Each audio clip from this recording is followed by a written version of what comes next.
Guys, welcome back to Magic TV. My name's Craig, and I'm here with somebody I have a lot of history with, and one of the best magicians and creators in the world today, the one and only JM Justin Miller.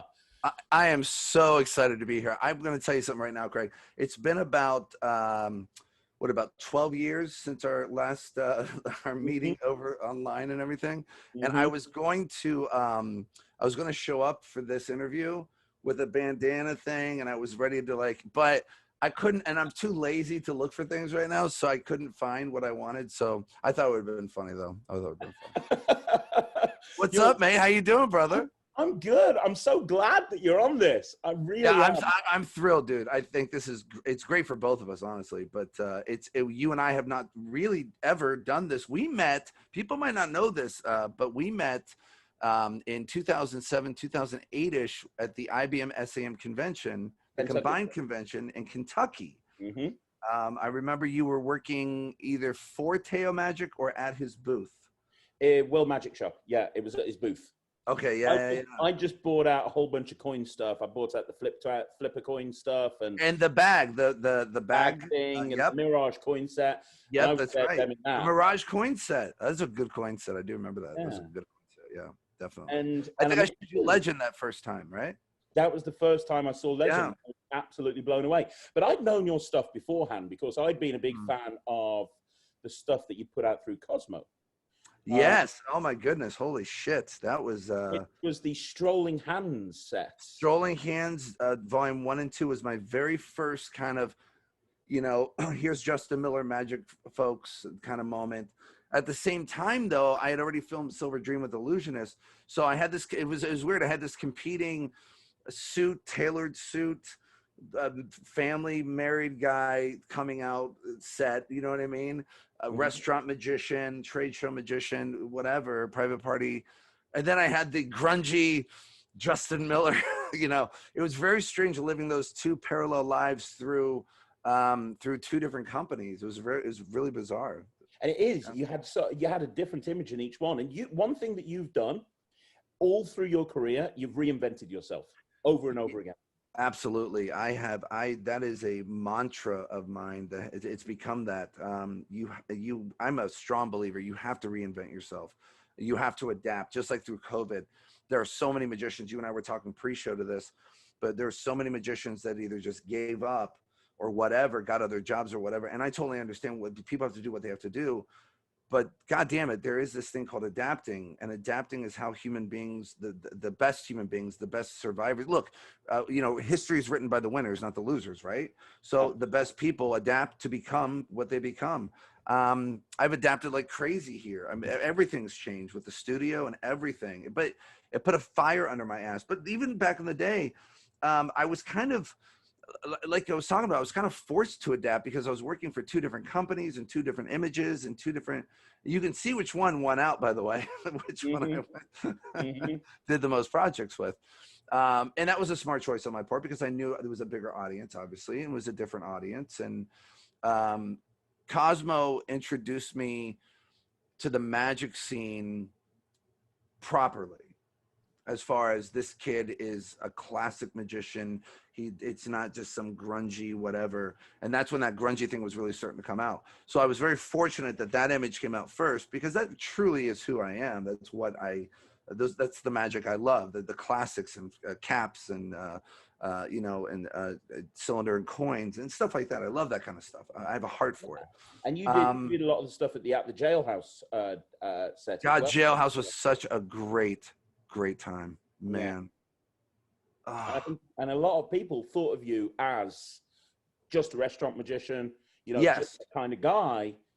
And that's, you completely eliminated that. And yeah, when you went with E and you went with Illusionist, you blew up, man. You blew up big time. Yeah, Silver Dream fucking put me on the goddamn map, dude. It was crazy, man. We sold 6,000 units in 1 week. And back in the day, you have to understand that was a huge thing because Murphy's wasn't buying in big units at that time. There was no like 300 or 400 unit sale at that time. That was in the very beginning of when all this DVD stuff and everything was happening. I was very fortunate to be at the very ground of all that. I get so many emails and PMs of people saying, it's because of you I got into magic. I found you, and that's how and I'm like, whoa, because it was Slidini or Goshman for me. You know what I mean? Like it's kind of crazy to live through the genesis of that and be one of the founding persons or people to bring it to this level. Yeah, it's bizarre, man. It's really bizarre. I will say this: every time you reinvent yourself, you go through a psychological change as well. So it's just make sure you're strong enough to go through it. Because you have to fucking remember, dude, I was going through a divorce at that time, during that time, not exactly that time, but I was going through a divorce. I was losing my children. It was a fucking nightmare, man. Freedom Pack was the first trick I created coming back into the magic community after I fucking left for what 5 you just 4 years. Completely left the community for a long time, didn't you? Yeah, for about 3 to 4 years. Yeah. Totally. Disappeared like a motherfucker. I was depressed. I was thinking about killing myself every single day. I was in such a bad place, man. I just lost my 7-year marriage. You know, I just lost my children. I just lost my entire life was about to change. And I don't even know how bad for as long as it was going to be. And the thing is, I was always one of those people.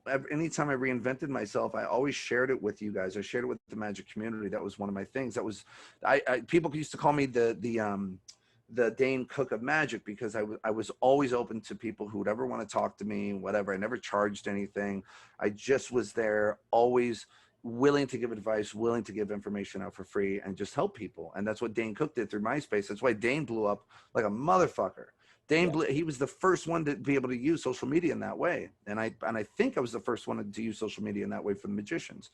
But during that time, like I said, you know, I was going through just a horrible, horrible experience. And so every time you go through another part of you, or you find another part of you, you can reinvent. Because to reinvent yourself, you're really just taking away from something that's already there, but you haven't formed and shaped it yet. When something else dies, you can then form and shape that next thing. And you really do have to do it that way. You have to kind of, I was JM for a while. I was Justin Miller for a while. Do you know what I mean? Like, you have different competing, and I would always use how people knew me by what they called me. So JM would always be the party guy. He'd always be the edgy guy. He's always the guy who's kind of an asshole. That's JM.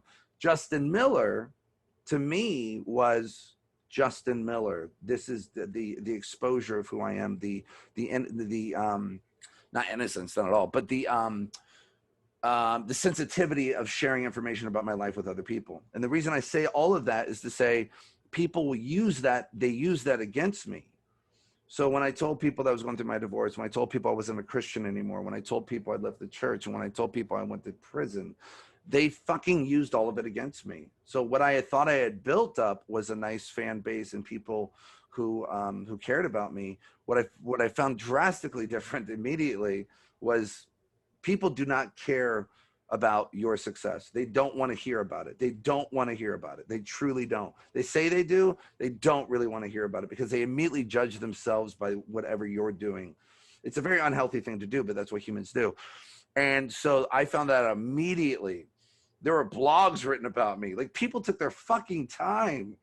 Like, I guess at first I was just like, oh, this is horrible. This feels horrible. I'm a human. I'm still human. Like, do you guys know what you're, but then I was like, you know what? And this is where the reinventing of kind of where I am right now. I was like, you know what? At least they're fucking talking about me. I mean, it's the Barnum and Bailey fucking thing. They're talking about me. Okay, fuck it. And then I just started being more open than they were being open about me. So then people really got to know the real me. And it's weird, Craig, because my fan base and my customer base and my whatever base you want to call it, my students and everything, went to a totally different level when I started cussing in public, when I started to reveal my true self and reveal things about true and just not have a filter. But people have to understand, I was going through that myself for the first time. Mm-hmm. So it's training wheels for me too. But and of course, I think it's refreshing when people just tell the truth, right? And you hear someone tell, you know what, man, fuck, I believe the same thing. People respond to that a lot differently. Yeah. So I think it's so reinventing yourself. It's a whole. It's like a whole. It's a very long process, and it's a. You have to know what you're doing. You have to know what your next level is. Like at least go, okay, I want to get to here. I don't know how to get to here. So I'll start molding myself in a different way to see if I can get to that place. And you left for 4 years, like you said. You left the community for 4 years. You came back. What is that? There's a lot of people right now. We talked about this off camera. There's a lot of people in the UK, I don't know about in America, that are leaving magic. The COVID has ended them. They're in a bad place. They've decided to walk away. Some exceptional magicians. Now, you walked away, had a lot of really serious personal problems that you were finding it really hard to deal with, but you made it back. So is there any advice that you can give these magicians that are going through it right now with COVID, you know, based on your own experience? Yeah, man. I mean, I left because I had everything was taken away from me. I was homeless. I mean, it was bad. So I didn't have the ability to, I wasn't in a good headspace either psychologically. I just wasn't. It was a really bad time. They're leaving because they can't afford, because, you know what I mean? Their shows are getting canceled. I lost $50,000 worth of shows when COVID first started. And I'll never get it back. I'll never get it back. It's the most, it was bad, dude. I didn't know what I was going to fucking do. I had no clue. So in a way, I was kind of in their place where I was stuck in this place here going, the fuck am I going to do? I have to do something. Can I sell furniture? No, I'm not going to sell furniture. Think. So the first thing you have to say, stick to what you know. Stick to what you know. And go full head on into that as hard as possible. Adam and I first thought was, all right, well, what do we do, man? Well, I don't know. I'm kind of bored, and not just bored, but like I'm kind of creative right now, and I want to talk to magicians. It's like, well, why don't we just do lectures? All right, let's do lectures. We knew we couldn't charge for those lectures. But we also knew very smartly, I almost fucked that word up. I don't even know if smartly is a word. Actually, I made it up. Haha. If fucking Lil Wayne can make up fucking bling, fucking I can make up fucking smartly. Fuck it. So I won't sell 1 million records, but I'll just get 1 million views. What were we talking about? What was this? What was it? You were going out with Adam. You knew you couldn't. You know. Yeah. So, but we did know what we smartly knew is that. Thank you, by the way. Is that these could be people that we could go back to later. Once everything had gotten to wherever it's going to be, where people had money again. And that's what I'm doing right now. I'm literally going back to those people and saying, listen, I have a totally different lecture. Here's my price. I'm going to give you a nice COVID price too, but I'm going to charge. You've already seen what I can do, who I am. And that changed everything. So did I have to wait 7 fucking months? I did. I absolutely did. Did I have to fucking and still fucking struggling like crazy like everybody else is, right? But you have to learn how to adapt in the hardest times of your life. When you learn how to adapt, the best part of you comes out during those moments. But you have to also know where the goal is. Again, you don't know how the paths it's going to take to get there. You have no fucking clue, but you know what the goal is. So that's my best advice for people like that. Don't give up either. Oh my dear Jesus.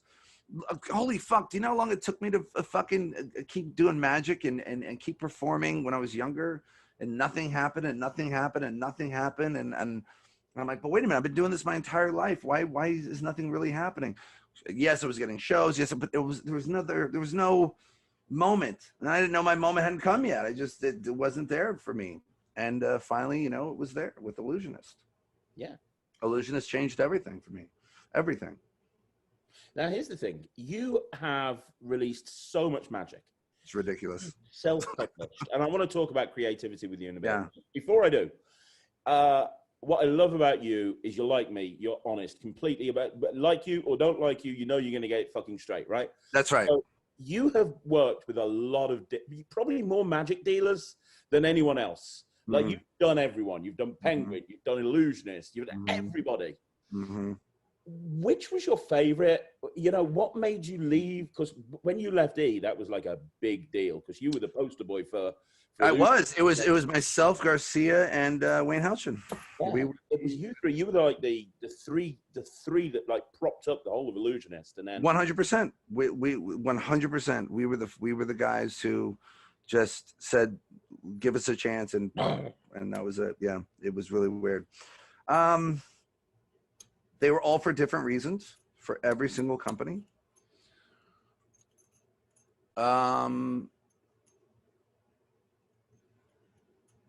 Penguin was a righteous reason.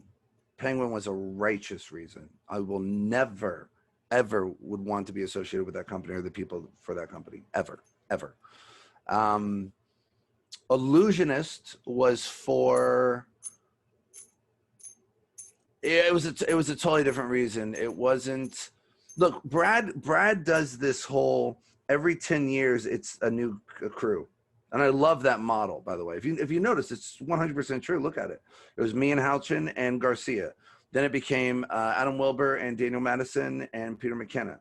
And then it became, do you know what I mean? And now it's boom, boom, boom, boom. So every 10 years, Brad changes it up, man. Just changes it up. And I think it was my time at that time to leave and to venture out. I already had a name. I could use that for its own purpose. Me and David Williams. Let me pick that name up real quick. Sorry for that. Me and David Williamson were talking one night at a magic convention in the wee hours of the morning. Smartly, by the way. And I was like, you know, illusionist. And he goes, listen, man, Illusionist did exactly what it was supposed to do for you. It got you on the map. Now you got better new things to go for. You're going to be fine. And I'm like, oh, I was like, all right, that makes sense. And I just felt that mantra the entire time. But if you notice, I went back to Illusionist a couple different times recently with the sleeving DVDs or downloads and everything, and the Bold project. So Illusionist is the reason that people know who I am in the magic world. There's no question whatsoever. Cosmo was the reason people knew who I was in the Magic Cafe world. those kind of magicians. we know about those kind of magicians. Fuck those kind of magicians. Pieces of shit. I actually got banned. My favorite band though is from the cafe, because really? I called Steve Brooks Hitler and his little croonies over there that worked for him. I called them slave traders. So I thought that was appropriate to get banned for life. Yeah, that'll do them, dude. You know what, man? Leaving the cafe was the greatest thing I ever could have done. Seriously, man. It's the worst thing to like become a person that is known and then you just get into fights with people because they're either fighting you because they get the street cred for fighting the person who's known, or they get street cred for just whatever. Right. You know what pisses me the fuck off? And I did a video on this. What pisses me off is 9 times out of 10 on the cafe, the people that come after you and write the shit that really hurts, they're hiding behind a fake profile. They haven't even got the fucking balls. Yeah, I agree completely. You know, yeah, you and I went at it back in the day. But we did it like fucking men, dude. We made videos. Like, we called each other out. Exactly. We were fucking men. Exactly. Nobody can hide and go, all right, Craig, I'm not going to show my face, but. Exactly. And that's my issue with them. I'd have some respect for them if they actually manned up and said, look, this is who I am and this is what I think. But I don't take anybody's opinion seriously if they're hiding behind a fucking fake profile. I agree. Or like just that top hat fucking picture or whatever. It's like, come on. Stop, man. Stop. You mean nothing to me. You mean nothing to this conversation until you're willing to not be anonymous. And stop faking your entire life, okay? Stop it. You're not doing yourself any better, right? So I'll go after them like that. That's my. So I like to fuck with people in a different way. Like I'll fight people, especially like when it comes to like the written word, like through the internet or through like, let's say scam artists, like online or not online, but like on phones. So like the Indian scams were like, this is the IRS, right? This is that whole thing. One of my favorite things to do, people, because they expect people to get mad, right, and yell at them. I just pause and I go, let me ask you a question, man. Do you have kids? Do you have a family? And like, I have kids. And I'm like, wow, you have kids. That's crazy. So you're teaching your kids how to steal from people. Wow, man. Your daughter, your son, what daughter or son? They're like, daughter. And it's funny. Some people go, no, fuck your mother. They'll do whatever. But some people will be like, yeah, I'm like, yeah, man. Boy, this is how they're gonna see you for the rest of their lives. They think it's okay to steal, and you're gonna put them in jeopardy at some point, where their life might be a jeopardy, where they stole something, and they might actually get killed or hurt, and you did that to them. That's crazy. But you have an opportunity to not do that. Maybe go out tomorrow and get a better job. Yeah, it's not gonna pay as much, and I know where you're living right now is hard, but boy, oh boy, oh boy, I don't know, man. How can you sleep at night? And then usually they're like, oh, whatever, see you later. And I'm like, yeah, exactly. Fuck you. I was getting ready to take a shower. Fuck you. I was trying to get ready for the day. I will fuck with you that way. Because yeah, I'm speaking truth, but at the same time, I'm twisted and fucked up in the head to go, yeah, I just fucked that person's day up. And you know what? You will. And the cafes become that kind of thing. You know what I mean? It has. Yeah. And I have so much respect for you, because if you see something that you feel is a justifiable cause, you will go at that 100 fucking percent. And we were talking just off camera, you know, how many YouTube channels did you shut down? How many videos did you take down when you were going against piracy? Yeah, MAPS, Magicians Against Piracy. I just had it up to that point because I had over, I think at that point I had already like $8 million stolen from me through illegal downloads, through knockoffs from China and India and fucking Singapore and all these fucking thieving fucking countries. And when I say that, folks, I know you fucking morons who are out there who don't understand what I'm saying. So let me be very specific and clear. I am not calling all of Chinese people morons. I am not calling all of Indian people and China people thieves. I'm not saying that. I'm saying that your piece of shit fucking country supports the thievery and distribution of other people's work in a way that is incredibly disrespectful, and it hurts us as creators because we lose fucking money. You're stealing money from us. You're taking away from my family. I don't have a family anymore, but I have kids. My son has cancer. My son has tumor growing out of his side. A lot of people, you don't know that. I haven't seen my, you know what I mean? I have to take care of all these things. You're taking money out of my fucking kids' fucking life. You're taking money out of my life, taking money out of my bills. Of course I'm going to go 100% after this. And I just got fed up with it. And I created MAPS, Magicians Against Piracy. And my customers, and I was a broker basically. So what I would do on behalf, I was like, well, how do I get these videos down? I would call you, I'd get a hold of YouTube, and they're like, yeah, we can, unless you got a copyright thing, unless you got permission. I'm like, permission? Okay. So I created a broker company, which was Magicians Against Piracy. And for a small fee, I would take down I would call you and get a hold of you and say, listen, there's 15 exposure videos of yours. There's 27 downloads of yours. There's whatever. And we're talking about Martin Lewis, Richard Sanders, Patrick Kuhn, Rick Lax even. We actually used to be cool at one point. Who's the other clients? Jeff McBride was a client. So there's so many different magicians that were clients of mine, and it was real simple. It's $50 per video, 100%. Look, they were getting 2 million views on one exposure video. You know how much money they're losing right there? $50 a video is nothing at that point. So I wanted to make sure that people understood that it was a real viable thing, and it really was. I took down 18,000 YouTube channels and over 50,000 videos. My most cherished moment during that company was when I went after the Magic Castle website. And I don't mean the Magic Castle in Hollywood, California. There's a Singaporean Filipino website called the Magic Castle. And it's all knockoffs and illegal downloads, and they just refilm everything and repackage it, and they put it out and they put our names on it, and we get jack shit for it. And they raise the price like a motherfucker. Well, what I found they were doing was they were using all YouTube videos to show the trailer. Well, I had realized at that time all I had to do was get 3 strikes on their channel and I can get their fucking channel deleted. So I purposely got rid of every single one of their trailers. And they literally emailed me and they're like, so we're sorry. We see that you're not fucking around. So what do we have to do here? And I was like, oh wow, this actually fucking worked. Like, and this was the biggest one in the Philippines. And there were so many people. See, a lot of people don't know this too, but there's a lot of American magicians who are retailers that get that shit from there too.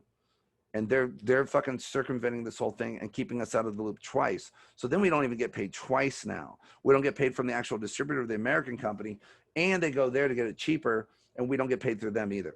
So we're losing twice on one sale. And that's all of us. Your stuff, my stuff, your stuff's been there. I've seen all of it, man.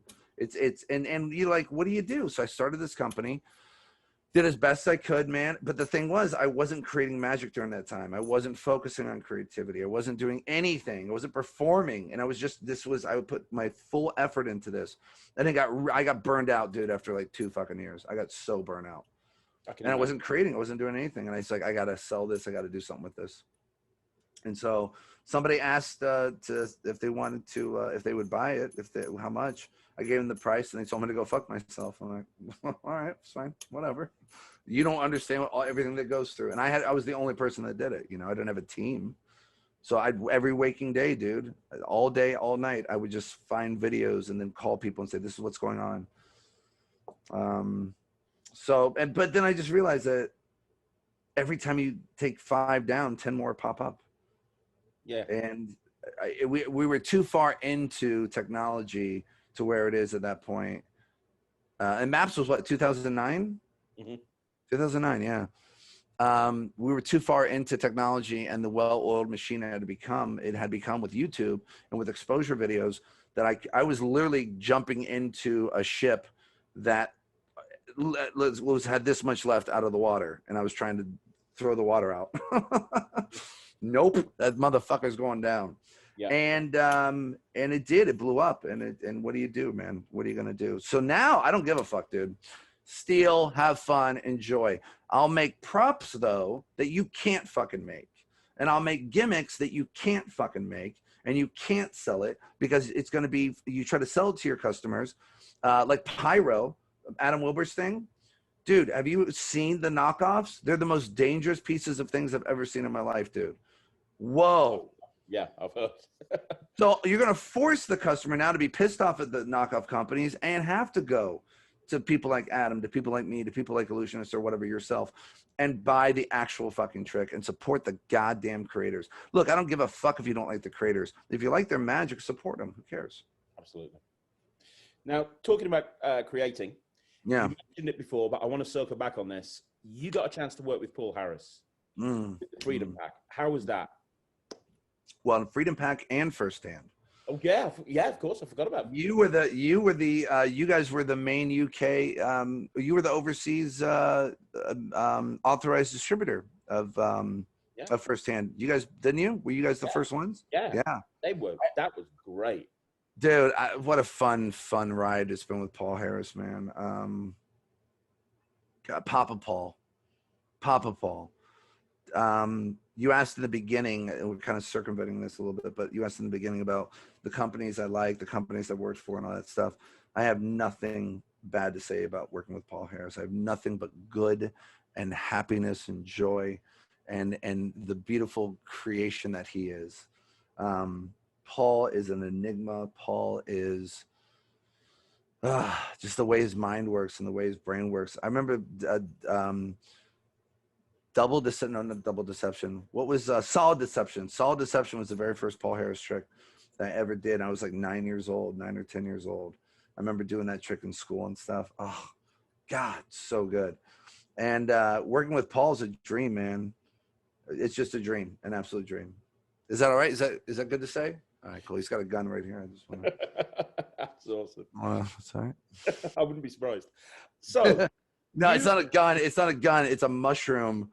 And he's like, we're going to eat this a little bit later. So you have released so much magic. I want to talk to you about creativity because one of the things that I think about when I think of you is you've released so many tricks, but they're all good, or they really are. You never released one that I can go, that's complete and total clunker. You look at somebody, okay, I'm going to say it. You look at somebody like Jay Sankey, and he's got to a point now where it's very hit and miss. I literally said this in the lecture last night. I was with the Waterford guys. I said, how many fucking times can you do Mr. Clean's Coins Across with different objects and it's still not the same fucking trick? Yeah. This is getting ridiculous. And with Sankey, he's so prolific and he's so creative and he's so brilliant. He really is. But Sankey went the other route. Sankey went for the likes, views, and subscribe route. So when you go that route, you have to fucking keep putting something out. You have whatever's in your head. Blah, blah, blah. I don't care if it's somebody else's. Blah, blah, blah, blah, blah, blah.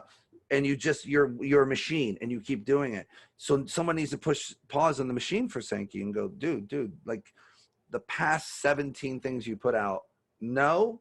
And also it's in this book, it's in this book, it's in this book, or whatever. Because I've seen that with Sankey. Again, brilliant guy. I have nothing but amazing things to say about Sankey as his mind, who he is, but he definitely went the other route. And it's about views, likes, and subscribes now. It is. But you know, if we use Sankey, let's use Sanders as an example, because you mentioned him earlier. There's a guy that when he releases something, you know it's going to be good, and he doesn't. Absolutely, there's not a bad fucking Sanders trick. 100%, yeah. And you remind me of him in the you have more output, but it's still very high level. You know that you're going to get quality when you get a JM product. Well, you haven't seen the stuff I don't put out. And that's what I want to ask you. That's what I want to ask you. How, from a creativity point of view, you must have probably forgotten more tricks than you've created. Like, what's the creative for people watching this that want to learn to create their own magic tricks? How do you approach it? What do you do? Is there any advice you can give on this? Boy, that's the $1 million question, right? I've always been asked this question ever since people saw my brain work. There's a short answer, long answer. Short answer is there's no possible way to convey to any one person how someone does something and brings something into light. We can only give glimmers of the overall process, and even that's not a process. It just happens. It's not a there's not a sit down moment. And I'll tell you right now, every time I've ever tried to just sit down and I go, okay, I'm going to create something, fucking shit comes out. There's nothing. But one of the things I would say, and this is a strong advice I know Adam Wilber gives as well, have things around you out. Just have them out. There's a reason why this looks this way. There's a reason why all this stuff, while these coins are here, this dice are here. Because when you have these things out, and also this is my setup for my lecture, but still, when you have things out, you can start playing with things a lot easier. You can look at something and go, or I might see a coin laying on a card a certain way, and I'll be like, well, that's an interesting image it's creating there. I wonder if I could, what would happen if that image was turned around, what it would look like then? Or there might be, sometimes, again, it's just a weird fucking thing that just happens. The water bottle, many times this will be like in a weird way, like a poor man's crystal ball. And what I mean by that, there's been many times I've looked through a water bottle and I'll see the distorted image of what's behind it, and I'll have an idea for something with the idea of the image I saw. So, and then the process to come up with whatever that is a whole different thing. So the first thing I could say is just have things out to play around with. Don't put things away. Just have them out. You never know when an idea is going to hit you. You never know. And I know people don't like to hear this, I also don't think everybody's supposed to be creative. I'm not a big fan of saying, here's a creativity workshop and every person will be able to unleash their creativity. Well, what if fucking everybody's not creative, man? I don't know how to do plumbing. I have no fucking clue how to do plumbing. No fucking clue. You know who does? A fucking plumber. You know who I call? A fucking plumber. Yep. I don't know how to fucking do fucking NASA fucking math. I don't know how to do fucking rocket science. I have no fucking clue how to do it. You know who does? Rocket scientists. I let them do it. So this idea that we are, and again, this is not pointed towards any one person. This is the generation of, or the decade of the self-help type of thing. of everybody's creative, or the participation awards. Everybody's creative. Everybody's this. Everybody's this. No, we're fucking not. No, we're fucking not. Men are men. Women are women. People have dicks. Some people have pussies. Some people are creative. Some people are not creative. Some people can make a tiramisu. Some people can't make a tiramisu. Now, the way you find out if you're creative is start doing things that have, so let's say you don't know how to do something, right? So let's say I don't know how to make a tiramisu. I've never done it my entire life, right? And I'll get a tiramisu that's already made from professional, and I'll eat it. I'm like, okay, that's what it's supposed to taste like. And then I will go and try to make a fucking tiramisu. And then I'll eat it, and I'll see if it tastes the exact same way. If it doesn't, and it's horrible, and I don't know what the fuck I'm doing, and I keep trying over and over again, I got to say to myself, I don't know how to make a tiramisu, apparently. Yep. But I think too many people get caught up that everybody's got a creative thing in their head, and then if they just unlock it, it's just, I don't believe that. I just don't believe it. I've lived on this earth too long to fucking see the complete opposite. Yeah. Yeah. So so I have to say that. But if you do find that you're creative, you're right.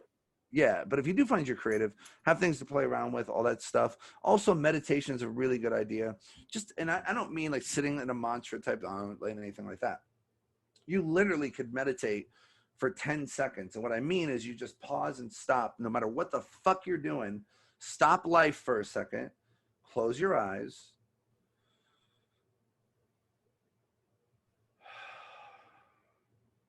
Open your eyes and continue your day. If you do those like 4 or 5 times throughout the day, you're going to find peace, a little bit more peace every time. You'll be able to handle things differently. You have to learn how to meditate. And there's also longevity of meditation too. We were meditating for like 30 fucking minutes to an hour. I highly suggest that if you're more trained in that as well. That takes a lot more patience, a lot more practice, a lot more timing to be able to really get yourself out of the fucking picture and just kind of focus on the breathing and focus on whatever. People need to refresh themselves a lot more than they refresh their browsers, and they just don't do it. But that helps with creativity. Also, another thing I can say with creativity, the action or the idea of creativity and the action of a creative force are two totally different things. In other words, the idea of creativity, of coming into something creative or want to be creative, is a completely different energy than actually getting into the creative process and doing that creative thing. And those are two different energies. You have to try to figure out which one's talking to you, because you'll sit down, if you might have the wrong energy and you're going after something that's just not working, you probably have the wrong energy at that point. You're probably still thinking on the other level of creativity than the actual physical level of it and bringing something to existence. And there's a reward. There's a reward. You know this. Whenever you create something that's brand new, it's never been done before, there's a reward, not just from people of your fans and the people who are watching you. And I mean, whether you're an artist of any sort, magician, a musician, a poet, a fucking whatever you're doing, there's a reward inside you that you get to keep locked inside that they don't get to experience. And that also kind of just continues to grow the more you start creating. So there's little things you can listen to yourself and your inner self at that time too. Yeah. Well, here's a question. What, out of everything that you've ever created, what's your favorite thing? And you know what? I'm going to tell you what my favorite. You know, I'm not going to be able to answer this, right? I know, but I'm going to push you till you do. Okay. I'm going to tell you what my favorite JM product is. Now, I know a lot of your stuff. Can I guess it? Can I guess it? You'll never guess it. Can I guess it though? Go for it. Snow days. Nope. Oh, okay. Okay. All right. Give me a year. Give me a year I put this out. I'll even give you a project at the table. Okay. The first one or second one? Second one, I think. Well, the one with Eric Ross? Yes. Oh, is it Tic-Tac-Tic? It is.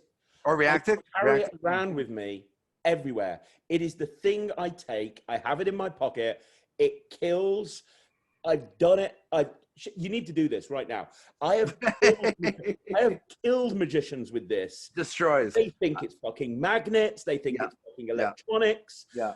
Yeah. For some reason, I don't know if people glossed over it because of it was on at the time. I don't know why, but nobody has ever seen this. and it's my go-to magician fooler. It's my go-to. I can't leave the fucking house without that in my pocket. Alan Rorison posted on Facebook because I just got to see Justin Miller's lecture, virtual lecture, and he did the greatest thing I've ever seen. He did the greatest trick I've ever seen in my entire life. He goes, "Holy shit, it's worth the price of this lecture." And I was like, "Wow, man!" So, and it's funny. So I'll give the story on this real quick. So Paul Harris, Papa Paul, likes to call these happy accidents. Happy accidents where you're creating something, you're in the middle of doing whatever, and all of a sudden the object you're using or the props you're using do something completely different than what they were even meant to be used for. Something happens, something strange happens where a combination of forces just fucking create this other thing. And you then realize that this thing can now do this thing that you never would have thought fucking possible. And it's the universe just going, all right, here you go. Here's a little something for you. Universe going, here you go. Can't figure this out, can you? Yeah, exactly. We'll be back 10 years later and we'll take your kids away. So universe is strange. I don't know if I do have Tic Tacs. Hold on 1 second. I was just using a smoke machine. So I'm sitting at my desk. It's the new mouse smoke machine. It's a new one from Merlanda. Johanna Merlanda. Oh, by the way, if you guys don't have this, get this. The Smoke Pro, the second one. Oh, really? Because the first one was a bag of shit and almost burnt my arm off. Horrible with the battery on the outside. I looked at it, I'm like, what the fuck? Did you guys really put this out and think that this was going to be a good idea? But this one, so much better, dude. Have you seen this one? Oh, I just immediately just dismissed it. No. Don't dismiss it. Don't dismiss it. Don't dismiss it. The battery's on the inside now. It's so good, dude. I wear it all the time. All right. So anyways, I was sitting there and I was working on some fucking thing or whatever. And I was doing something else with my hand here. And I had this in my hand. And all I was doing was typing or whatever. And all of a sudden, out of nowhere, that happened. And I was looking over here and I looked back at the same time because I felt a vibration. And I was like, did that just fucking jump? I didn't see it because I was doing something over here and it went plunk. I'm like, did that just fucking jump? How the fuck did that jump? The fuck is, wait, hold on. Was this open? Was my finger?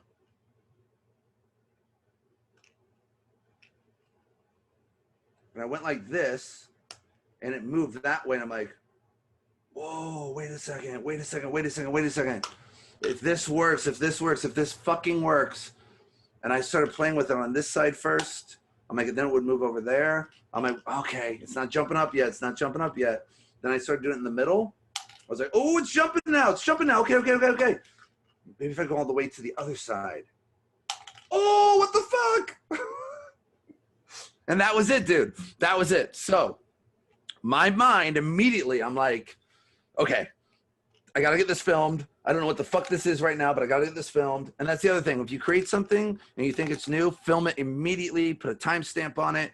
You have to have that. So if some fuckface goes, oh, and you go, you know what, motherfucker? No, you didn't. I did. Ha, ha, ha. But this was one of those things that was handed to me by the universe. I didn't sit down and go, I wonder how I can make a Tic Tac jump out of a thing and just do this. I didn't do that. It was just handed to me. And I gracefully accept it. Thank you, universe. Still, I agree. This is so fuck. I've fooled every single magician I've ever showed it to. Every single one, every convention, every lecture, the top of the dogs. Not one fucking person knew how the fuck this was done. So I remember when I saw it on the At the Table lecture, I watched the performance and I had to rewatch it like 10 times and I still didn't fucking know. I was convinced there was some sort of electronic thing. Absolutely. Of course. Anybody, why wouldn't you look at it? It's got to be. And this is around the same time that all those Tic Tac tricks were coming out with the magnets and everything, the big Tic Tac that one guy had. And so I filmed everything and I was like, okay, well now my first thought was I can use this as a locator thing, right? So you magician in trouble, wrong card goes down somewhere, comes over, and as it lands somewhere near the card, that jumps. I'm like, oh, what the fuck just happened? Wait a second. It wasn't these, but it wasn't that one either. What was your card? Oh, this is crazy. I told you it was turn over. And then boom, it's their right card, right? So you get this boom, and then you get the next thing. So it's like, okay, indicator, that's cool. And I put like 3 or 4 ideas together on a download. I put it up for $10 that night. I was so excited about it because I wanted to make sure I knew 1 or 2 things was going to happen. The moment I put this out and the community sees it, I'm going to get a fucking email. Yeah, man, that's so-and-so's. It was in page of 1960. And I'll be like, oh, fuck. I knew it was too good, right? One of those moments. Or it'll be like, what the fuck is that? Holy shit, that's the newest thing. What the fuck is happening? So I put it out. It was $10. It was called The Amazing Mind Reading Mint because I wanted to have the same kind of feel like the flea circus had. So you could take a flea, you have a trained flea, right? Place it inside. That's his little toy. Go jump up there. There you go. You see, he uses his toy differently. You know what I mean? So I wanted to have that feel to it. I thought that was kind of cool to bring like a flea circus kind of feel to it.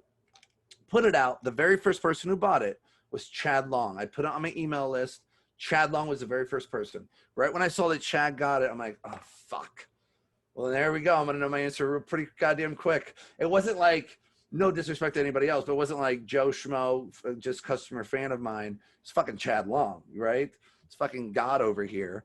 And I'm like, oh, fuck. All right, I'm going to know. I'm literally going to know within 10 minutes when he watches it, something. And I was like, you know what? I can't freak myself out about this. I got the routine out there, the materials out there. People are gonna know it's mine or it's not mine. We'll figure it out soon enough. And I went out that night and fucking just had some drinks, as I do sometimes. And I was so nervous. I'm getting ready. All right, just get this off me, because it really was. I mean, it just was. I don't want this to be anybody else's baby. I want to find out this is mine. Do you know what I mean? And I'm getting ready to walk out the door. No bullshit. Phone rings, right? And I'm like, I look at it. It's Chad Long. And I go, I exactly see that face right there. I was like, oh, fuck.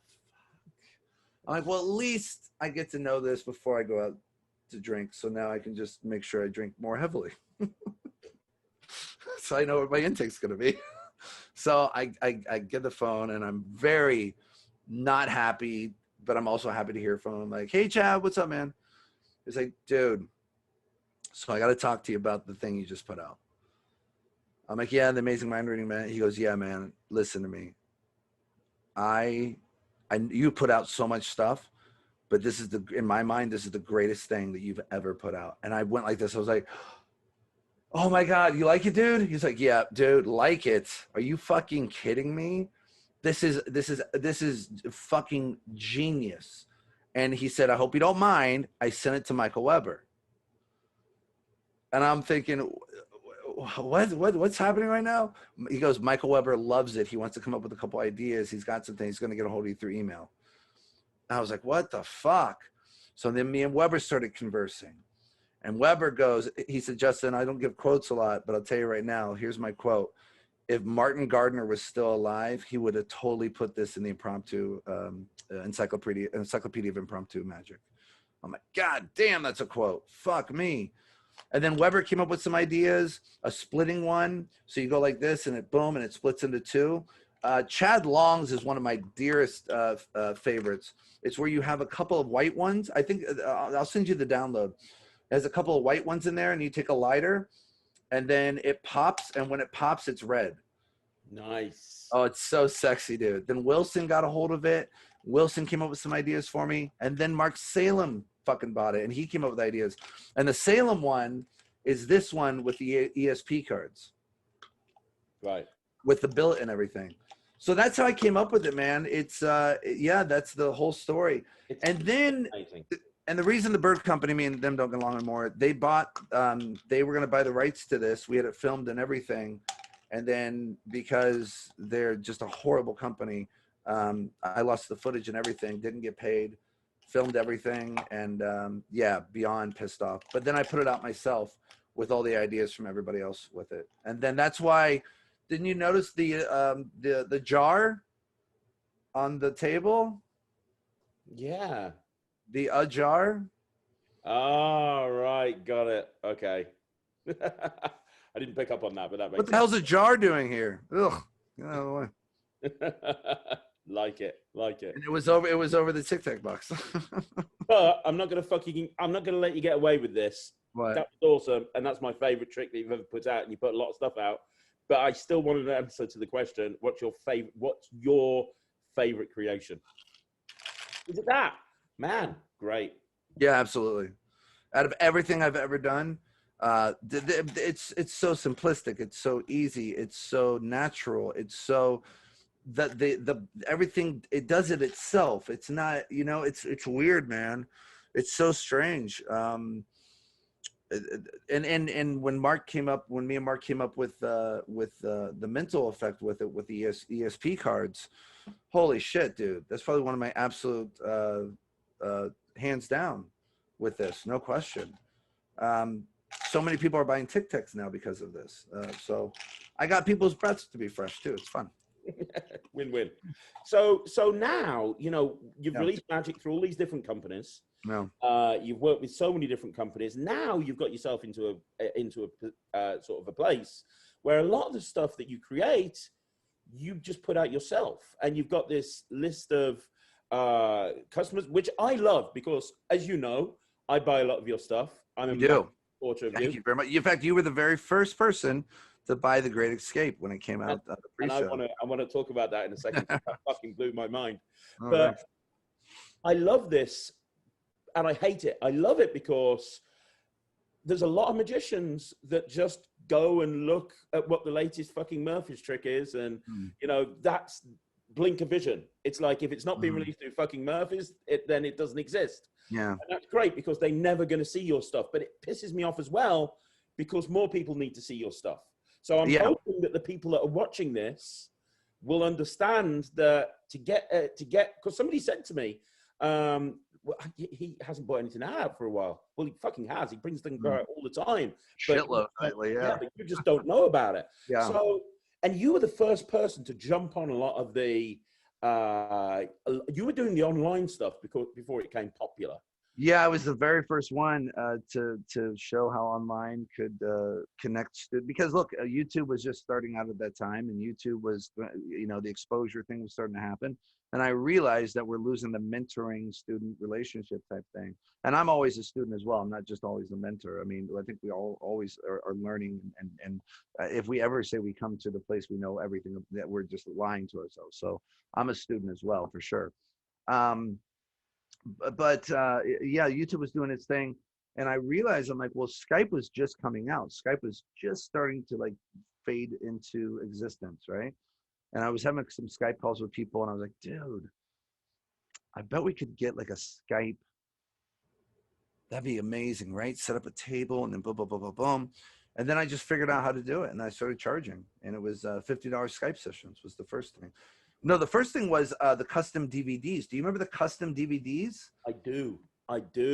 Holy shit, dude. That was before YouTube. That was before Facebook. That was before fucking Skype. Custom DVDs. People don't know. There was these little thing called DVDs. And they were really high tech at that point, which was only 20 years ago, which is really weird. We are moving way too fast in this world. Holy fuck shit. We're moving too fast to enjoy what we've created. It's horrible. But I figured it out. I was like, okay, I was a stay-at-home dad at the time. I didn't know what I was going to do. I had to keep busy. And I was like, I got a small name right now. I think I'd put out Strolling Hands at this time when I was doing this, right around Strolling Hands time. So 2004 or 5, 6, something like that, roughly. Yeah. So I was like, well, wait a second. I got this camera here. I can convert anything to DVD. What if I offered to do a custom DVD series? And at that point, people had respected my ideas up to that point, which was really interesting to me. That also showed me that people had already got to respect my advice and what I was showing them, right? So I put on my website at the time, which was closeupjm.com, I believe, or closeupartist.com, it might have been, who knows. Master close-up artist, who knows what the fuck it was. And it was I'll teach you or I'll help you with whatever you want to learn or whatever you're working on. So if you want cards, coins, there was a drop down menu. They'd pick whatever. It was $50 per DVD, and I would make the whole thing. And the whole catch of it was I'm making a personal DVD for the person I'm talking to. So their name is mentioned multiple times over it. People still have that somewhere. I have no fucking clue who does, but that sold like hotcakes, like crazy. Within like a week, I had probably 100 DVDs I had to do. And that became another problem. It got way too popular too soon, and I was one person. So I'd fall behind. And that's where a lot of those rumors in the beginning, Justin Miller doesn't follow through, Justin Miller doesn't ship things, like that's not at all true at all. People that have bought things from me since then will not tell you that. I'm honest about things. I tell you when they're going to be shipped. If they can't ship right away, I'll let you know. It's very clear. I'll give you updates. You're not in mystery, right? But back then, I didn't know how to fucking run a business doing magic and shit. I had this new family and stuff, and I didn't know what the fuck I was doing. It was like this. It was like adapting. It was like through COVID. I was just adapting to whatever the fuck I was. And I was a stay-at-home father at the time. So while my son would take a nap or whatever, I'd knock out some fucking tricks. This guy wants to talk about all Matrix. So I just taught all the Matrix stuff I knew, credited everybody, blah, blah, blah, blah, boom. And then from there, that's when I realized, like, dude, I'm working way too hard and not smart right now. I'm just behind and I got all this money in. So then I was like, well, wait a second. Then Skype comes out. I'm like, well, I could do the exact same thing, but actually have a one-on-one with somebody. And then having a one-on-one somebody like we're doing now and then paying money is a whole different feel of just handing money over and hoping for something to get. Because you already know you got your values worth in the first fucking minute that you meet me. That's the way. And so, yeah, I started all that stuff, man. It's weird how it's come. I'm the grandfather of that fucking weird shit, man. It's bizarre, man. It's weird. I was also the first person, Craig, to have a download. It was the very first website to have a download. Yeah, and you do innovate a lot of this stuff, and a lot of people don't realize. They really don't. I don't tell people, but yeah, I let you guys tell. I think that's where I am. I was thinking about this for our interview. I was like, that's kind of where I am in my life right now. 44 years old. I've been in this fucking business my entire fucking life. I was the grandfather and grandfathered a lot of this stuff in.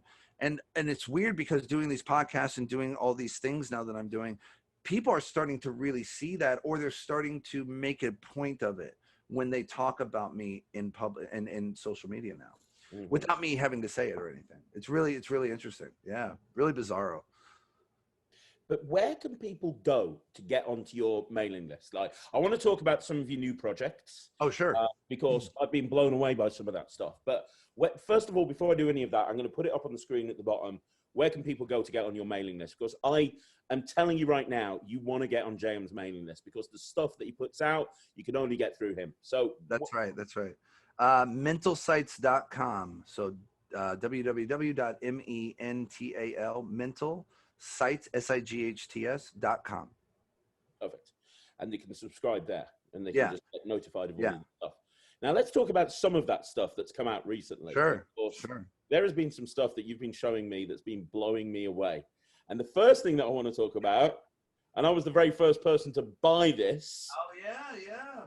Is your version of Charming Chinese Challenge, which saying your version is doing it a massive fucking disservice. I don't want people to say that anymore because it even embarrassed. I get cringed out by it because Troy Hoosier's a god. You know what I mean? Like, I've been doing Triple C since the day that I learned it from Troy's book. You know, it's a staple of my act. And you showed me this, and I'm like, that's just wiped the original off the face of the planet. I'm sorry, it just has.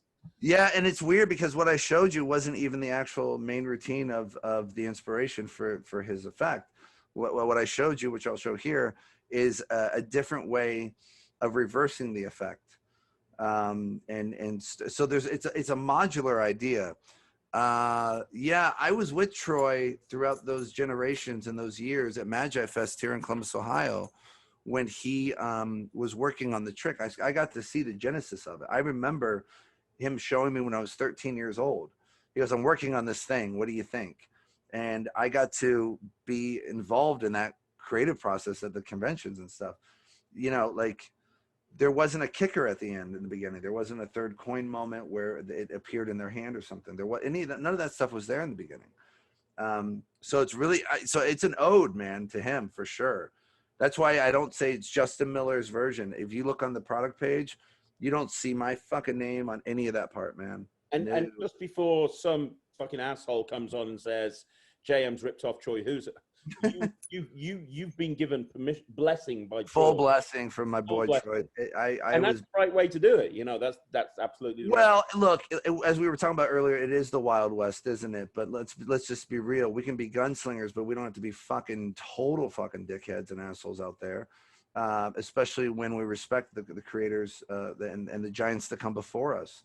We stand on the shoulders of giants. Every fucking person does at that level. And I was very fortunate to meet Troy when I was about 12, 13 years old at the first magic convention I ever went to, which was Magi Fest. And I thought it was just a coin god, dude. I didn't know about sleeving at that point. I didn't know, you know what I mean? I didn't know about shells. I didn't know. I was being destroyed. It's a great name for the book. I was being destroyed by his material. No clue. I was watching magic for the first time, and I'd already been into magic since I was 5. You know, there's those moments that, and I'm sure you've had them too. But and this is what I love about the continuing art of this business and art form and craft is that there's continual moments where you think you're definitely at a certain level, right? But then something will happen. You'll see something or you'll experience something from someone else. You'll be like, dude, what the fuck was that? Did I just get fucking fried? Okay, wait a second. Wait, I have no fucking clue. I have no idea. I can't even possibly, right? And then you're like, oh no, it's just this, and like, whoa, what? That's it. And those are great moments as a creator because it helps you go. There's always going to be somebody better than you. There's always going to be somebody better than you, and that person has to understand that too. It's a bizarre thing. It's a really bizarre thing. So this gives ode to him for sure. In no way do I take credit for anything except for. I just thought it'd be cool to tie the ends together and see what you could do. Because I thought it'd be a really interesting challenge at that time, like a real challenge. So you've heard of pickpocketing, yeah? Mm-hmm. You've heard of pickpocketing. This is a little different. This is called pickpocketing. So I don't know if you know this, but back in the day, they used to use these. These were called purse strings. You've heard of purse strings? Yeah. These are originally like wallets back in the day, and what they would do is they would untie the cord of the ribbon, and they take their change and they place it onto the ribbon. They put it around their neck, and this became like a money wallet for ancient civilizations. A lot of people don't know that. It's very true, actually. And so they have to untie it and all that other stuff.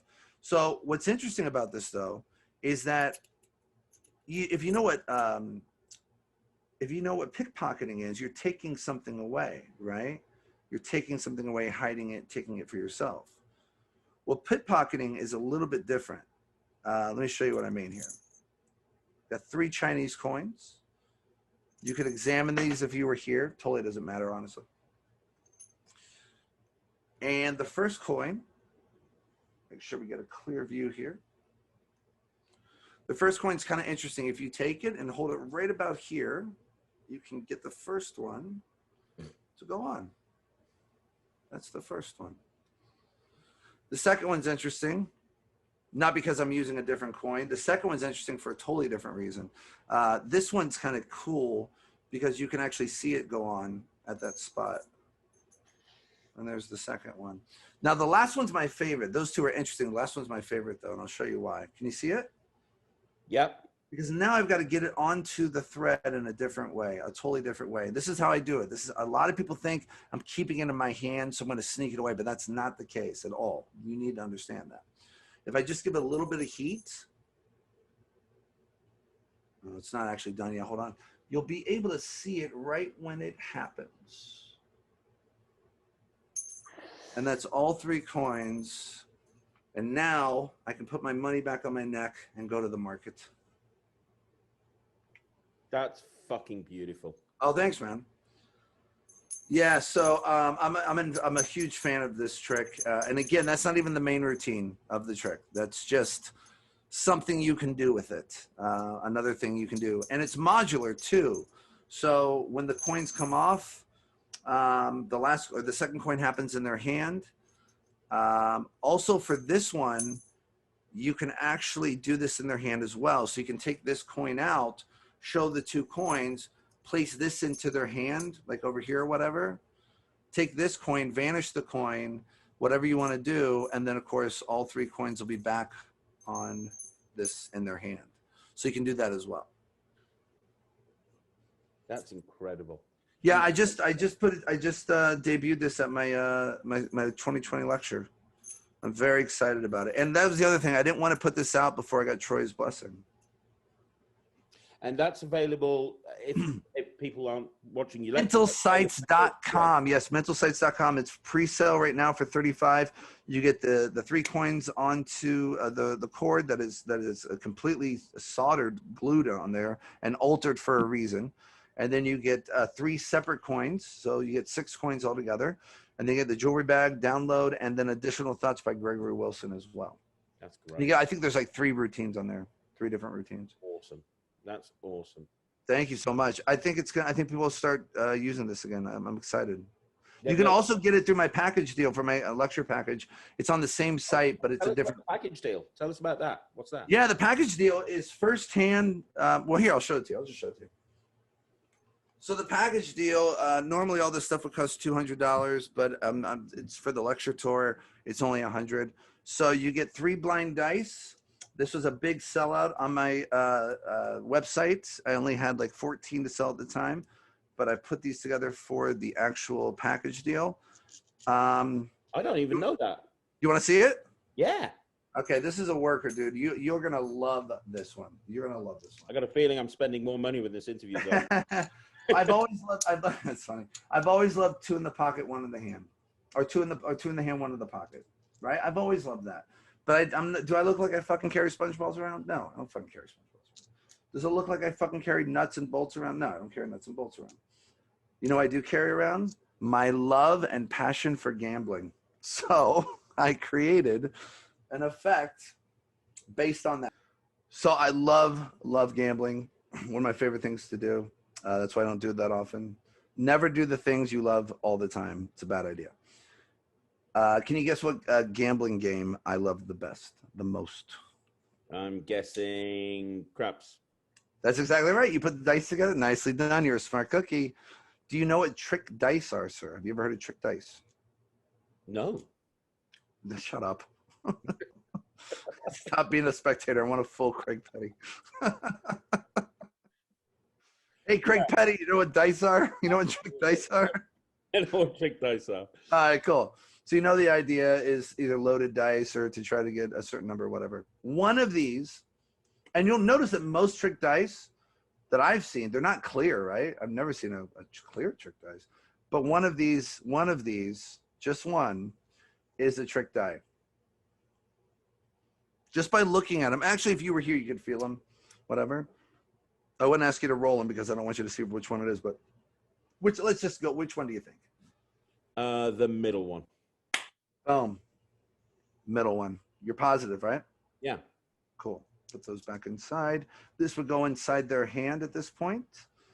Craig, do you have any idea how you know this is a trick die? No. They disappear.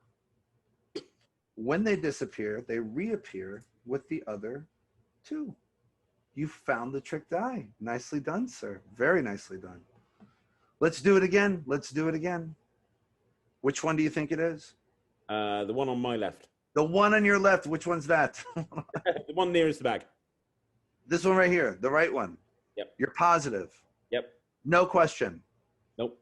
Perfect. Actually, I'll tell you what we'll do. We'll put this in the pocket. When I put it in the pocket, if it is the trick die, what's it supposed to do? Jump. It's supposed to come right back and join the others. You've gotten twice now. So it's amazing. You're amazing. Can I kind of explain a little bit how I do this?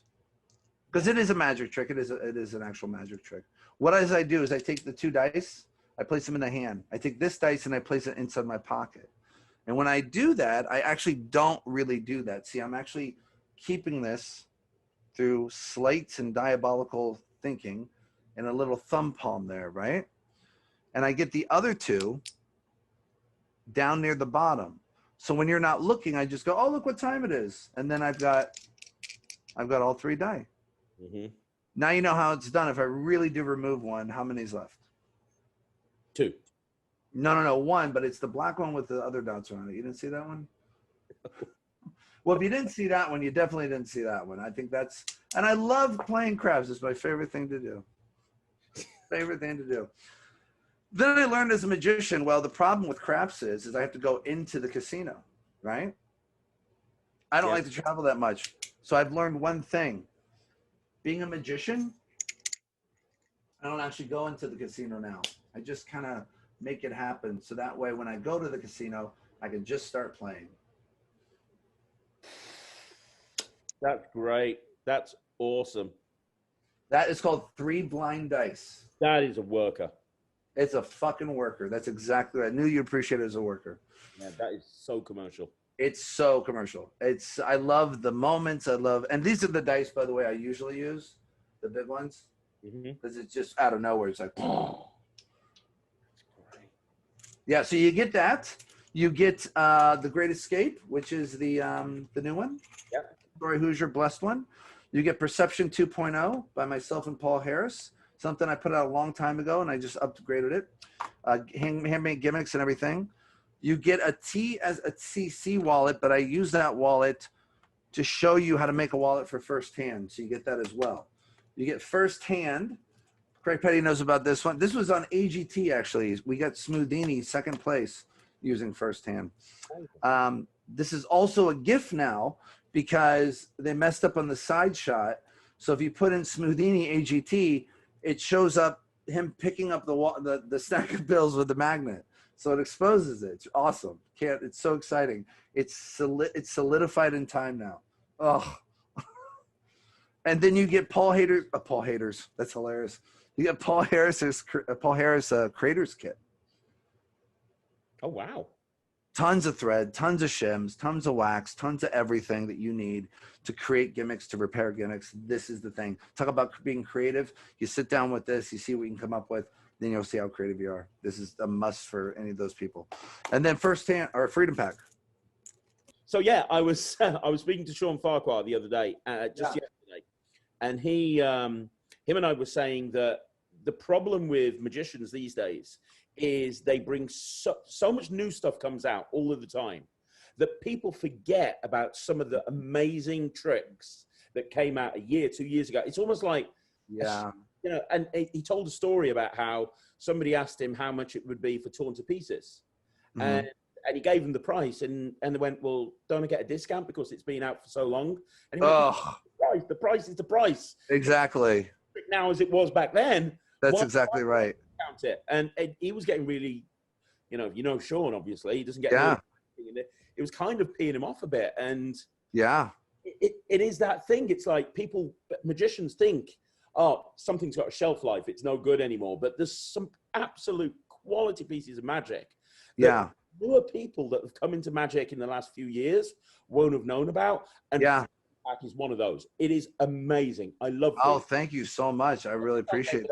100% on the Wizard product review back in the day. Yes, you did. Yes, you did. And Dave only gave it fucking 98 or 90. He fucking sucked. Just ignore it. I agree. It's horrible. So yeah, this is Freedom Pack. This is the very first effect that I created after the divorce, after the breakup and everything. This is the first trick that brought me back into the magic world. Every time I see that, it blows me away. It's such a great visual. It's just look at that. It's a fucking beautiful visual. Ugh. I had a lot of people during Freedom Pack. They were like, "Yeah, but can you give the box away?" What the fuck are you giving boxes away for? What are you doing? And by the way, if you have here's one of my biggest pet peeves with magicians who just don't seem to understand this, is that not everything's supposed to be signed. Not everything's supposed to be handed out. Not everything's supposed to be. When did we get this fucking idea that if I can't hand it out, if I can't have it signed, it's shit? That makes no fucking sense whatsoever. None whatsoever. Like, let's give you an example. firsthand, I got a lot of flack with this. It sold like crazy, but I got a lot of flack from certain people. And they were like, well, won't they want to examine your wallet? And my first thing back to them was, why are you handing people your fucking wallet? That's the entire point of why I put it in a wallet. So now there's a justification for you weirdos who think everything needs to be handed out, that you go, I'm going to put my fucking wallet away now. There's no reason anybody should go, let me see your wallet. Now, they might say it has something to do with the wallet. And then as you come back in to grab the wallet to show them, you get rid of the gimmick at the same time, which is an easy thing, just slides right off. And you go, no, it's just a regular wallet. You can show that. That makes sense. Who the fuck asks people for their wallets? Nobody does that except thieves, right? So it's one of the most silliest things I've ever heard of in my life. And that's why I put firsthand in the wallet for that reason. You're not going to fucking ask somebody about their wallet. That's great. But yeah, you know, I can't think of a better opener than Freedom Pack. You know, that if you're going into a card set, there is no better way to open. That's why I did it. That's why I opened with it at my Magic Castle gig, dude. 100%.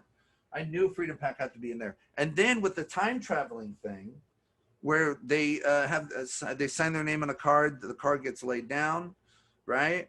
Yeah. And then I say, actually, I don't, you know, the easiest way is just to go back in time. Like, remember when the pen didn't exist? Remember when the cards were in the card box? Do you remember all that? Do you remember when I asked you to actually take out a card? And then I did what? I think I actually just signed your name on it, right? You signed your, and then I hand the pen back to them when they turn the card over in their lap or whatever, in front of them. There's no, the signature is completely gone. So it's a whole time traveling thing with the pen and everything, man. Yeah. Right. Absolutely. I can't believe, you know, I wouldn't blow smoke up your ass, you know, that I can't believe that you've got all of that stuff for $100. That's insane. Yeah, everything's $100, man. It's a $200 package deal while supplies last, because I don't have a lot of these left, so they won't be in the package anymore. You know what I mean? I have to make some more of these up.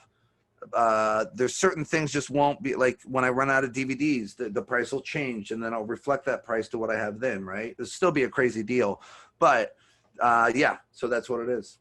It's great. Yeah. I want to talk about one other thing. Yeah. Become highly talked about, and that's the dewdrop change. Oh shit. Oh shit. Because you didn't really, that's, to me, that's the Tic Tac thing to me too. It's you did a 3-day lecture on this, which I've obviously I couldn't make any of the sessions because I was so tired with 2 kids. Sure, no, of course. 10 o'clock in the morning, but I've got it on my hard drive to watch, and I've seen you do this, and it's so insane. Are you running another session on it again, or are you keeping it like really expensive? Well, I don't know how I'm going. I might just run a session on the dewdrop change itself, just a 1-day thing, which was that 1 day, but just make it now just for everybody else and say this is the one-time thing. It's going to be probably like $40 or something like that, because that's what, 2 hours of material that I gave in that third night. I think it's 2 hours, and it was all dewdrop material, all of it. It is the best change with coins. It literally, I thank you, and I have to accept that humbly, but I accept that gratefully too, and I have to agree with you from my point of view. Usually, I'm pretty humble about this shit. This fucking thing is ridiculous, man. This thing rocks. This thing looks like CGI. I was able to combine physics and depth perception and light into one fucking change. Yeah, I'm with you on this one, dude. It's this one holds a special place in my heart. You know what? Yeah, actually, show me. I'll just show you the change itself. So we have a silver coin that changes to a Chinese coin. That is beautiful. It's ridiculous. It looks ridiculous. Yeah. It's ridiculous. It looks like goddamn CGI. It looks like CGI. So now what you can do some really cool copper silver type shit. So now Chinese coin here, silver coin here, silver dollar, peace dollar actually. So Chinese coin goes here, silver coin here. They change places. You can see them change places. Chinese coin goes back inside one more time. You can see it happen. That leaves just those coins. But it's easy how I do this. See, I just use 2 silver coins for this trick. It's the only way you can do the trick. Oh, shit. It's just... Craig, I want to show you something kind of cool. So we have a silver coin and Chinese coin, right? Just 2 coins, right? 2 coins? Yeah. 2 coins, right? 2 coins, a Chinese coin, silver coin. You can see that it's a peace dollar, right? No, seriously, 2 coins. Like a lot of people, why would you think I'm like, it's just 2 coins, man? No shells, just 2 coins. So we're gonna play a little peekaboo game, right? Silver coin goes here. What's here? Silver. What's here? Oh, sorry, that's the Chinese. Try this again. We'll play a little peekaboo game. Silver coin goes here. What's here? Chinese. Beautiful. Hold on. Let me do it again for you. It's a little confusing. By sheer willpower, I was able to make that coin jump from one place to the other. I'll do it again. If I squeeze again, just sheer willpower, I can cause the other coin to look like it goes back inside, leaving the Chinese coin here. If the Chinese coin's on top of the hand, again, what's in the hand? Silver. Very good. It actually happens very quickly. I don't know if you saw it happen. That's the silver coin. If the silver coin's here, what's over here? Chinese. Forget it. It's a game of imagination, and our imagination is gone. That's just fucked up. Amazing. Thank you, man. You know what I love about that? You know, some people talk about, and I don't want to diss the guy, but some people talk about Ponta the Smith. And yeah. My problem with his material is you just can't fucking tell what's going on. It's headache just watching it. Whilst that is just like you said it, like CGI. It looks like it's just changing. Yeah. As it drops in the other hand. It's like it feels like it's changing in midair. It feels like it changes right. It's fucking weird, dude. It's so bizarre. So, one more question for you. What's next? This is something I've asked a lot of people I've been interviewing. What's next? Because what have you got left on your bucket list, man? If you stopped now, if you never performed again, if you never created another trick, if you never did anything, your legacy is set. But you're not stopping. You're just getting started with the podcasts, and it feels like you're one of the few creators that since COVID hit, you've stepped your game up even further. So what's next? Where are you planning on going in the next few months, years? Got anything left on the bucket? I really want to focus on the live call-in podcast. I did the test drive for that. It was just fucking great. I loved everything about it. So I really want to change. I want to get the phone number for the podcast number. I'll put it up here. Right. So every time it's on, they know exactly which number to call. I want to do as many podcasts and interviews that I'm doing this kind of thing right now. I want to get this other generation to know that I'm not just the creator of all the stuff that they're doing, but or most of the stuff that they're doing, but I'm also pretty smart. I'm a pretty smart person. And I want them to see a different side of me too. So I'm really just kind of focused on getting all my energy out into the world seeing me right now. Whoever wants to see me and be a part of my little life, I'm down, you know? Yeah, that's kind of where I'm at right now. And you've done a lot of TV work and consulting in the past. Is that still something you want to do? Or... I'm doing it right now. I'm consulting for AGT right now for a contestant. I'm doing a lot of private sessions as well.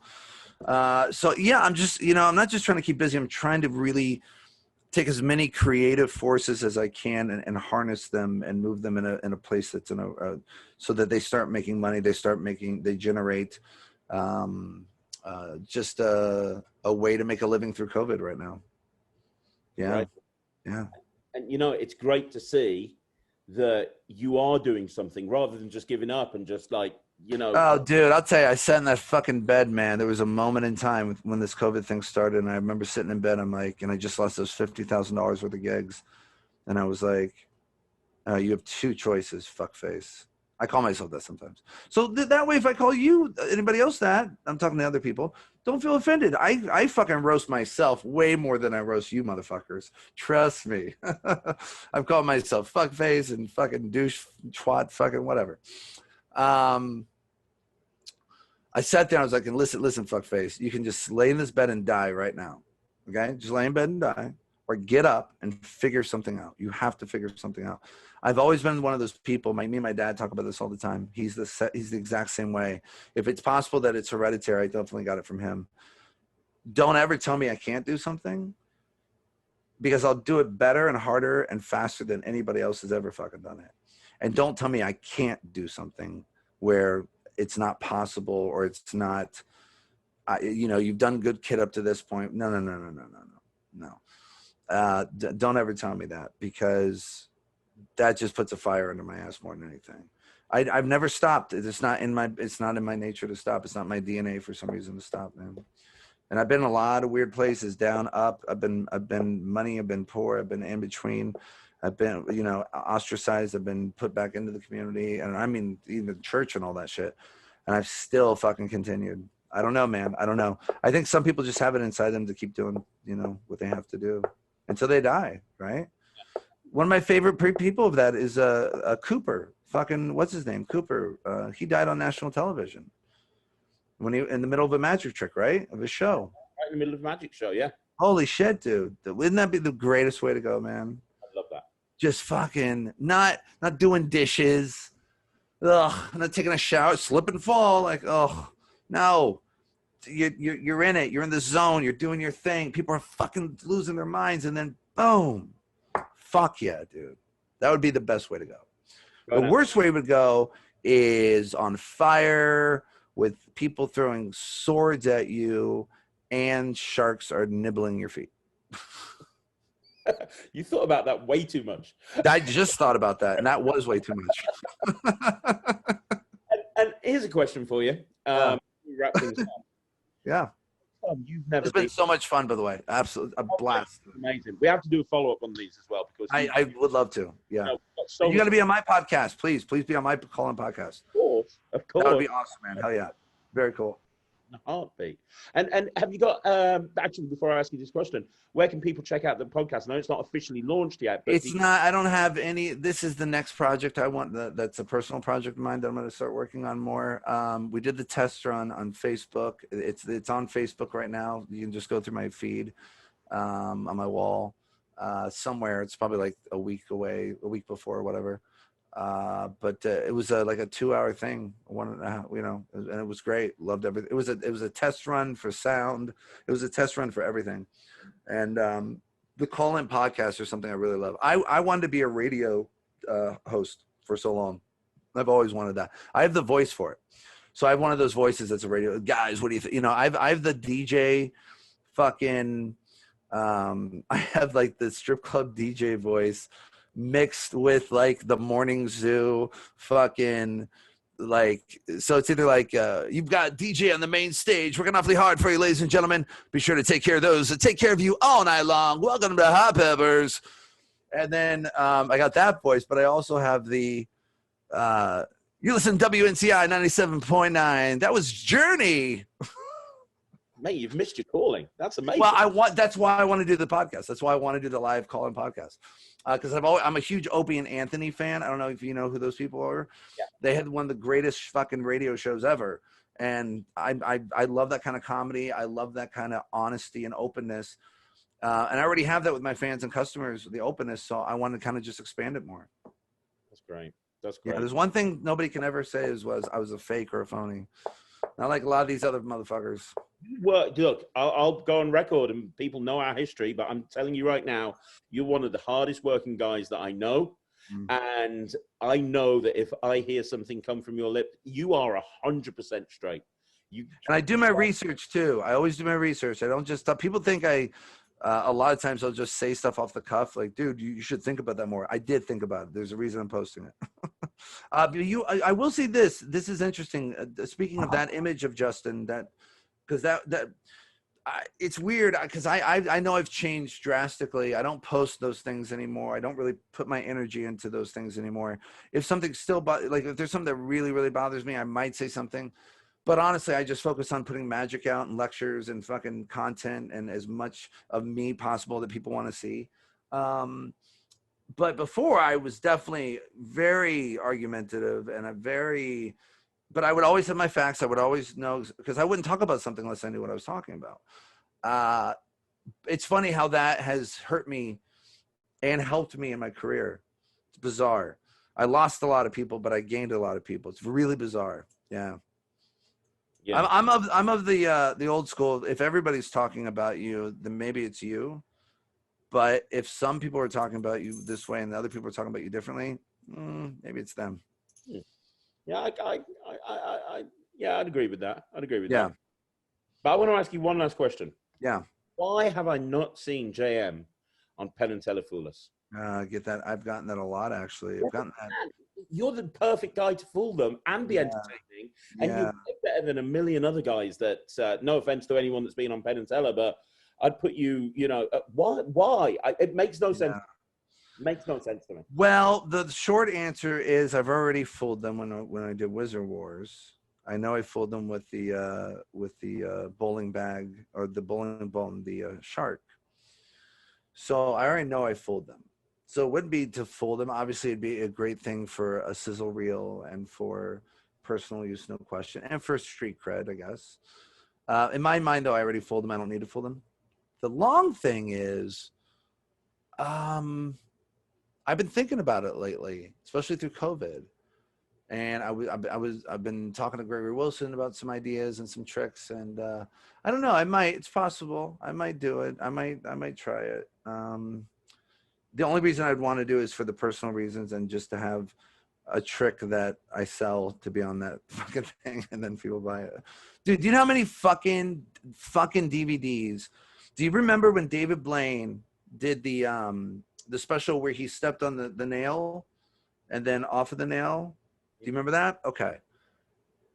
Do you know that was on the cutting room floor? They didn't make the special, right? But Illusionists had it on their website. They had this is when Illusionists really blew up. They made sure that whatever tricks that Blaine was doing, that they were sellable afterwards, and they were the only place you could get them. Brilliant idea, by the way. I remember that, yeah. The nail trick was one of them. Totally didn't show up on the special. Do you know how many they fucking sold, though? Holy shit. Can you imagine if it was on the special and he would have done? So having your trick done in those kind of situations is a really good idea, You know what? That's kind of what Sean Farquhar did. Yeah, no, that's exactly what he did. He did it 3 times that way. Exactly. He basically was a dealer, damn. 100%. And I fooled you. Give me my goddamn trophy. You know how many sales I just made in my fucking head when I leave here and edit this? Exactly, dude. No, I mean, look, I'm not in this just all for the money, but it's nice to make a living through this thing called COVID. I gotta eat too, motherfuckers. I need toast on butter. Exactly. Dude, it has been amazing. It has been absolutely fantastic. This is a great interview, man. I was so happy to do this with you. A really a special place this holds for me, man. Seriously. Yeah. It's great to come full circle. And, it totally is. And I'm going to go on record for anybody who doesn't doubt it. I think this man is an absolute fucking legend. And I mean it. You know, you're awesome. I do so much of your material, and I am your biggest fan, Justin. I really am. Craig, I really appreciate it, man. Thanks for having me on, dude. I've always been a fan of yours, even through our little tiffy. I always did, man. But I got to ask you one question before we leave. Let me ask you a question. Why did you have a fucking hole puncher in the sauna? Fuck no, it was Dave Penn's idea. But oh my God. Oh, that makes a lot more sense now. Yeah, that was the one thing that set me off. That was how it started, man. That's how the weight. And so we did this DVD called Slim. Yeah. And he was like, oh, there's a sauna there. Let's go do a fucking trick. Let me fucking hear. Does somebody have a fucking hole puncher that I can fucking no? But you're in a sauna with your clothes on too. I was like, Jesus Christ, dude. I'll tell you right now. You know, obviously, if the whole Vegas thing had actually happened, because obviously it was all building up to you and me having this. That would have been so much fun. It would have been great. But you know what I planned? I've never told anyone this. I'll tell you right now. I spoke to Dave Penn about this. And I said to him, there's no fucking way in hell I'm going to beat JM. There's not a fucking chance in hell. I'm just so out of my depth. And we had this whole idea, because we were going to do it on the strip, if you remember. And we were going to hopefully get you to go first. And you were going to be doing your thing and blow people away. And my plan was just completely take the piss. I was going to do the ball and the vase. Right? Oh, that's funny. But what I was going to do is I was going to do the ball and the vase, and I was going to make the ball disappear, and I was going to point up at the top of the Rio. And Dave Penn would be there holding the fucking ball. And that's what I had planned. That's what I was Oh my do. God. You better have made sure it was signed. That would have been cool. That would have just slowly, the camera comes down. Everybody sees it. Yeah. You would have won. You would have won. You would have fucking won. That would have been the plan, because that was the here's me, Miller, whatever the era that was, doing fucking sleeving or doing whatever. And then you go, hey, look up there. It's right up there. There you go. I won. Go fuck yourself. But, hopefully I'd like you back on here again. I think there was. I would be honored, dude. Anytime you want, man. This has been absolute pleasure and so much fun. That'd be awesome. And one more time, I'm putting it up at the bottom. My big piece of advice: go on this man's website, subscribe to his newsletter, buy all of his stuff, and get that package deal. I can't believe $100. I can't believe that. I agree. It's pretty crazy. It really is. JM, thanks very much. Thanks, brother. Appreciate it. Thank you so much. Take care, guys. We'll see you next week.